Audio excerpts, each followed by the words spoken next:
جہنم میں جو ملے گی وہ تو ملے گی, لیکن دنیا میں سزا اللہ دے رہا ہے.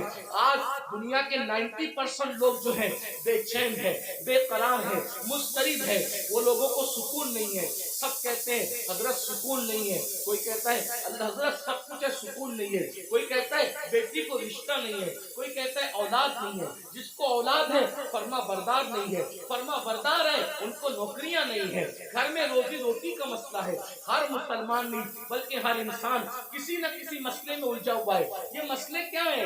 یہ مسئلے نہیں ہے, یہ مسئلے جو ہے اللہ کے عذاب کی ایک شکل ہے. اللہ نے بطور عذاب مسلط کیا ہے. بیٹی کو رشتہ نہیں آتا, یہ اللہ کے عذاب میں سے ایک عذاب ہو سکتا ہے. یاد رکھنا, روزی کے لیے در در بھٹک رہے ہو, خدا کے عذاب میں سے ایک عذاب ہو سکتا ہے. سوتے ہو نیند نہیں آتی, نیند کی گولیاں لے کر بھی سوتے ہو پھر بھی نیند نہیں آتی, اللہ کے عذاب میں سے ایک عذاب کی شکل ہو سکتی ہے. اولاد نافرمان ہے, ماں باپ کو گالیاں دے رہے ہیں, ماں باپ کو گھر سے نکال رہے ہیں, ماں باپ کو ذلیل کر رہے ہیں, ماں باپ کو رسوا کر رہے ہیں. یہ سب کیا ہے؟ اللہ کے عذاب میں سے ایک عذاب ہے. اس لیے اللہ کی نافرمانی کرو گے تو یہی ہوگا. بہرحال آخری بات کے طور پہ عرض کر رہا ہوں, پھر آقا ارشاد فرماتے ہیں ہم لوگ اور آگے بڑھے. جب جہنم کا مشاہدہ کیا تو ہم نے دیکھا کہ کچھ ایسے لوگ ہیں جن کے ہونٹ آگ کی کینچی سے کاٹے جا رہے ہیں, آگ کی کینچی سے ہونٹ کاٹے جا رہے ہیں. میں نے پوچھا جبریل یہ کون لوگ ہیں؟ تو جبریل علیہ السلام نے عرض کی یا رسول اللہ یہ آپ کی امت کے وہ علماء ہیں, وہ مقرر لوگ ہیں جو قوم میں فتنہ پھیلانے کی بات کرتے تھے, قوم میں ایسی بات کرتے تھے کہ قوم میں فتنہ پھیلے. آج ان کے ہونٹ کاٹے جا رہے ہیں. اور ایک حدیث میں یہ بھی آیا ہے کہ یہ وہ مقرر لوگ ہیں, یہ وہ علماء لوگ ہیں جو لوگوں کو تو نیک کام کا حکم دیتے تھے مگر خود نہیں کرتے تھے. قرآن کہتا ہے لما تقولون ما لا تفعلون, وہ کیوں کرتے ہو جس پر خود عمل نہیں کرتے. اب یہاں یہ بات دھیان سے سن لے, غور سے سن لے. آخری بات کے طور پہ کن مقرروں کے ہونٹ کاٹے جا رہے ہیں آگ کی کینچی سے؟ جو لوگ امت میں ایسی بات کرتے تھے لڑانے کی, امت کو ڈیوائیڈ کرنے کی, امت میں فتنہ پیدا کرنے کی.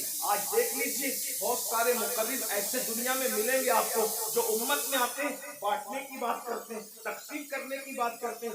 امت کے جو متفق علیہ مسائل ہیں اس سے ہٹ کر کے نئی باتیں چھیڑتے ہیں. مثال کے طور پہ 1857 سے پہلے پوری امت جو ہے وہ ہندوستان کے اندر پوری قوم جو ہے اس بات پر متفق تھی کہ اللہ نے اپنے نبی کو غیب کا علم عطا فرمایا, لیکن نئی بات لائی گئی اور قوم کو لڑایا گیا. اور یہ بات کہی گئی کہ نبی کو تو دیوار کے پیچھے کی خبر نہیں ہے, ایک نئی بات کر کے قوم کو لڑایا گیا, امت میں انتشار پیدا کیا گیا. اسی طرح 1857 سے پہلے اس ملک ہندوستان میں پوری قوم کا عقیدہ تھا کہ نبی زندہ ہے, نبی ہماری جانوں سے زیادہ قریب ہے, بلکہ قسمیں اٹھا کر مسلمان کہتا تھا تو زندہ ہے واللہ, تو زندہ ہے واللہ, میری چشم عالم سے چھپ جانے والے. لیکن یہ بدترین علماء, وہ اللہ اکبر بدعتی علماء, وہ بدترین خلق ہے, اللہ اکبر, وہ بدترین خطبہ جنہوں نے یہ بات پھیلائی کہ معاذ اللہ نبی مر کر مٹی میں مل گئے, قوم کو لڑایا کہ نہیں لڑایا. اسی طریقے سے آج بھی کچھ لوگ یہ کام کر رہے ہیں کہ اللہ اکبر صحابہ اور اہل البیت کے عقیدے پر, یعنی صحابہ کی محبت اور اہل البیت کی محبت پر پوری دنیا کے لوگ قائم ہیں, پوری دنیا کے مومنین قائم ہیں. لیکن ایک طبقہ مقرروں کا ایسا ہے کہ وہ اللہ اکبر اہل البیت کی محبت کے نام پر صحابہ کو تان کرتا ہے اور قوم کو لڑاتا ہے. اور کچھ لوگ ایسے ہیں جو صحابہ کی محبت کے نام پہ اہل البیت کو تان کرتے ہیں اور امت کو لڑاتے ہیں. یاد رکھنا آج قوم کے ساتھ جو کھلواڑ کرنا ہو کر لو, لیکن آخر موت ہے, موت, مرنا سب کو ہے, عوام کو بھی اور خطبہ کو بھی. اس لیے خدا کے لیے آپ سے بھی کہتا ہوں ایسے لوگوں کا اعلی کار نہ بنو جو صحابہ کے نام پر اہل بیت پہ سوالیہ نشان کھڑا کرتے ہیں, اور ایسے لوگوں کا بھی اعلی کار نہ بنو جو اللہ اکبر اہل البیت کے نام پر صحابہ کو گالیاں دیتے ہیں. واللہ صحابہ ہماری ایک آنکھ ہے اور اہل بیت ہماری دوسری آنکھ ہے. ہم دو آنکھ والے ہیں اور ہمارے ایک ہاتھ میں صحابہ کا دامن ہے اور ایک ہاتھ میں اہل البیت کا دامن ہے. اللہ اکبر, صحابہ وہ ہیں جنہوں نے اسلام پھیلایا ہے اور اہل بیت وہ ہیں جنہوں نے اسلام بچایا ہے. ہم پھیلانے والوں کا بھی احسان مانتے ہیں اور بچانے والوں کا بھی احسان مانتے ہیں. نعرہ تکبیر. مسلک اعلی حضرت نعرہ تکبیر حضرت علامہ مولانا جہاں ہم کربلا کی جنگ کو بھول نہیں سکتے کہ وہ اسلام بچانے کی جنگ تھی، وہی ہم بدر اور احد کو بھی بھول نہیں سکتے کہ وہ اسلام پھیلانے کی جنگ تھی۔ جہاں ہم کربلا کے فاقہ کشوں کو نہیں بھول سکتے، وہی ہم بدر و احد کے فاقہ کشوں کو بھی فراموش نہیں کر سکتے۔ کربلا والوں کو رسول اللہ نے اپنے کندھوں پہ اٹھایا ہے، تو بدر و احد اور خندق اور خیبر والوں کے لیے قرآن کہتا ہے وَالْعَادِيَاتِ ضَبْحًا فَالْمُورِيَاتِ قَدْحًا، اے محبوب جو تیرے پیچھے گھوڑے دوڑاتے ہیں اور ان کے گھوڑوں کی ٹاپوں سے جو دھول نکلتی ہے، ہم ان گھوڑوں کی ٹاپوں سے نکلنے والے دھول کی بھی قسم اٹھاتے ہیں۔ جن کے گھوڑوں کے پیروں سے لگنے والی دھول اتنی قیمتی ہے کہ اللہ اس کی بھی قسم قرآن میں اٹھاتا ہے۔ قرآن تو پڑھو نا، قرآن تو پڑھو۔ صحابہ کو کیا سمجھو گے؟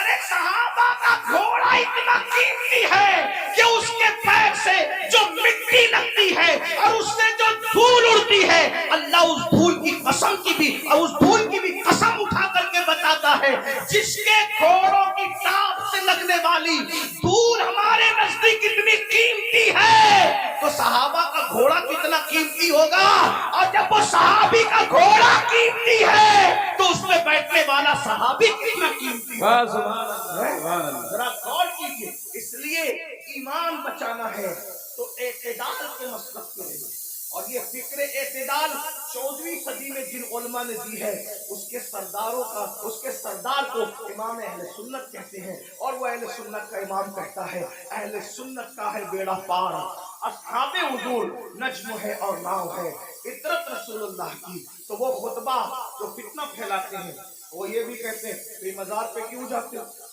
مزار پہ جانا تو شرک ہے، نہ جاؤ مزار پہ، فتنہ پھیلا۔ ہم کہتے ہیں آپ ذرا ہوش سے بات کریں، کیا مزار پہ جانا شرک کیسے ہو سکتا؟ رسول اللہ نے مزار پہ جانے کا حکم دیا، اور تو کیا معاذ اللہ حضور مزار پہ جانے کا جو حکم دے کر کیا شرک کا حکم دے رہے معاذ اللہ؟ کیا حضور علیہ السلام نے یہ نہیں فرمایا؟ آقا فرماتے ہیں کہ میں نے تم کو پہلے قبروں پہ جانے سے منع کیا تھا، اب تم قبروں پہ جایا کرو، کیونکہ قبروں پہ جاؤ گے تو تمہیں تمہاری آخرت مل جائے گی۔ لوگ اس کو بھول گئے، وہ کہتے نہیں جانا چاہیے، شرک ہے۔ ایک بات آپ سے کہتا ہوں آخری میں، مزار پہ جاؤ کوئی شرک نہیں، بلکہ اللہ کے رسول نے تو 6 سال کی عمر میں جو پہلا سفر کیا تو اپنے والد کے مزار پہ بھی تشریف لے گئے، اور بخاری مسلم آپ اٹھا کر کے دیکھیں، سیاستہ اٹھا کے دیکھیں کہ حضور علیہ السلام شہدائے احد کے مزارات پہ خود تشریف لے جاتے ہیں۔ شہدائے احد کے مزارات پر اللہ کے رسول خود تشریف لے جاتے ہیں۔ سید الشہداء امیر حمزہ کے مزار پر سیدہ فاطمہ الزہرا خود تشریف لے جاتی ہے۔ غور فرمائیں، آپ غور کیجیے، مزار پہ جانا شرک نہیں ہے، لیکن ایک بات آپ سے سنیوں سے کہنا ہے، میرے بھائیوں سے، مزار پہ ضرور جاؤ لیکن سنت کے مطابق جاؤ۔ آج ہماری سنی قوم اپنے مسلک کو خود بدنام کرتے ہیں، وہاں جا کر کچھ لوگ علم نہ ہونے کی وجہ سے سجدہ کرتے ہیں۔ ہمارے مذہب میں، اسلام میں سجدہ کرنا اللہ کے سوا کسی کو جائز نہیں۔ آپ غلطی کرتے ہو، دیکھو اگر کوئی مسلمان شراب پیتا ہے تو کیا اس کا الزام اسلام پر آئے گا؟ بولو بھائی بتائیے، صحیح کہہ رہا ہوں غلط کہہ رہا ہوں؟ اگر مسلمان شراب پیے تو کیا اس کا الزام اسلام پر آئے گا؟ بولے نہیں آئے گا، کیونکہ اسلام نے شراب حرام کیا ہے۔ اب کوئی شراب پی رہا ہے تو یہ اس کی اپنی نادانی ہے، اسلام کا اس میں کوئی قصور نہیں ہے۔ تو اگر معاذ اللہ کوئی جاہل ان پڑھ قبر پہ جا کے سجدہ کر رہا ہے تو اہل سنت اس کی تائید کبھی نہیں کرتے۔ ہمارے امام سیدی اعلیٰ حضرت نے تو پوری کتاب لکھی، الزبدۃ الزکیہ، سجدے تعظیمی کی حرمت پر آپ نے پوری کتاب لکھی۔ تو غیر اللہ کو سجدہ تعظیمی حرام ہے، اور معاذ اللہ اگر عبادت کی نیت سے کرے تو شرک ہے۔ یہ ہم اہل سنت کا مسلک ہے۔ سجدہ کرنے کے بارے میں ہم سنیوں کو لوگ بدنام کرتے ہیں، جھوٹ بولتے ہیں، تجاوز عارفانہ سے کام لیتے ہیں کہ ہم تائید کرتے ہیں۔ ہمارے کسی سنی ذمہ دار عالم نے کبھی قبر پر سجدہ کرنے کی اجازت نہیں دی، اس کی تائید نہیں کی۔ بھائی اگر ہم قبروں کو سجدہ کرتے تو پھر ہم مسجدیں کیوں بناتے؟